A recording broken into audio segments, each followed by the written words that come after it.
Okay, I've been seeing a lot of this one lately from our friends at Victory Brewing Company in Downingtown, Pennsylvania. It is brand new for 2017. I think it's going to be a year-round beer, part of the regular rotation. This is Victory's homegrown New American Lager. And what it is it's kind of a, I guess, an IPA lager, which, I shouldn't have said A in the IPA. It's India-style lager, according to Rate Beer. I've never seen a style written like that before, ever. According to Beer Advocate, it is an American pale lager, kind of a more traditional sense of the word. But I guess the reason it's called an India-style lager is because it uses a lot of IPA hop varietals, including it's like Centennial, Mosaic, it says, Azaka, Cascade, Chinook, Citra. All those hops are in this, and it's a lager. Interesting stuff. 6 varieties, as a matter of fact, of American whole flower hops. So I'm curious to see how this is going to taste. It's a sessionable beer. It's 4.8% ABV, so low in the APA scale, as you can tell. Other than that, that's all I have on it, for the most part. I think Beer Advocate has it as 5%, but this the bottle itself says 4.8, so I'm going to go with the bottle rather than Beer Advocate. So let's open this up and pour it into a pint glass and see what we get from this American Pale Lager, Victory Homegrown, and see how an IPA can mesh with a lager, or at least the IPA varietals in the hop category. Not much of a head on this beer, kind of a cloudy look to it, almost wit beerish in a way. Definitely a little more stuff going on inside this beer than your normal lager goes. You can kind of see my hand a little bit. I'm getting a little wafting hoppy sensation right up here, as a matter of fact. So let's get the aroma of homegrown New American Lager.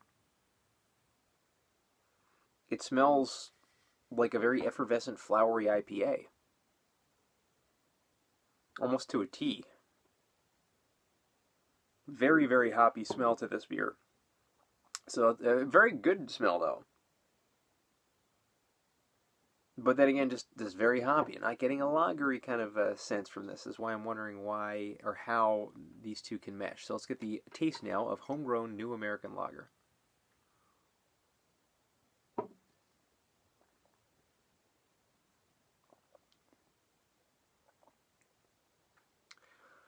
Interesting. Wow. It starts off very passion fruit-like you would for an IPA, and then it dies in the back of the tongue.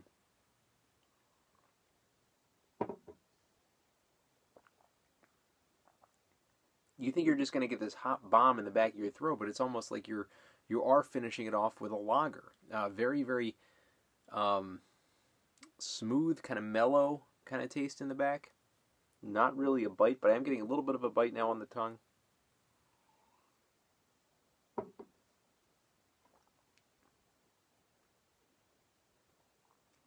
Really interesting style. This one's a really tough one to gauge. Is it an IPA?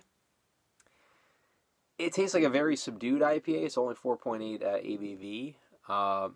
Does it taste like a lager at all? Maybe a tiny bit on the back of the tongue, but I don't know if I would call it a pale lager. I don't know if I would.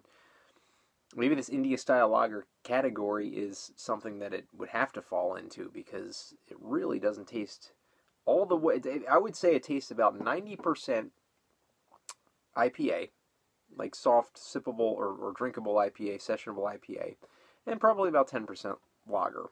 And most of that is on the finish.